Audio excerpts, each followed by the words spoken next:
Nakakabilib nga po itong si Carla dahil graduating na po siya ng grade 12 diyan na po niya kinukuha sa paglalako ng puto kutsinta. Siya na din po yung nagluluto, which is nakakahanga dahil nga sa murang edad ay dumidiskarte na din po siya kasi nga po sabi niya ay mahirap din po ang kanyang buhay.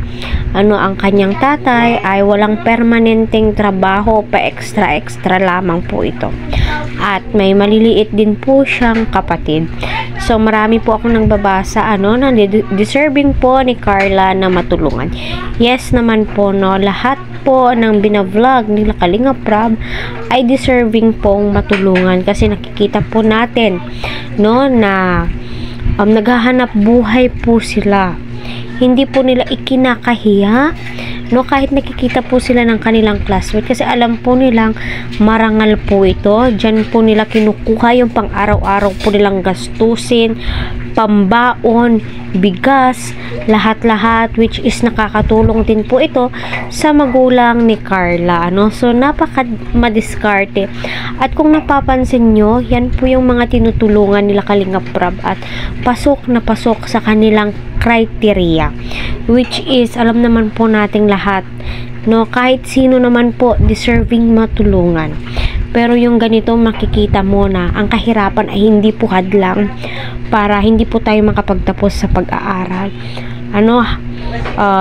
Dumiskarte po tayo, hindi yung aasa lamang sa magulang, lalong-lalo na hirap po sa buhay. At kagaya nga po ng sinasabi ni Carla, pa extra lamang po ang kanyang tatay at nagpapasalamat po siya dahil nakita po siya nila Kalinga Prab na sinabi din po niya dyan na once na ma-vlog nga po daw ay alam niya na matutulungan po siya, which is totoo naman po. Kita naman po natin sa mga mata ni Kalinga Prab na namamangha siya sa kakayahan ni Carla, marunong magluto, so alam naman po natin kapag nasa higher grades po tayo, may mga TLE which is nagtuturo po sa atin paano mag-bake, paano mag-preserve ng pagkain, so napag-aralan po talaga yan kapag nagsusumikap din po tayo.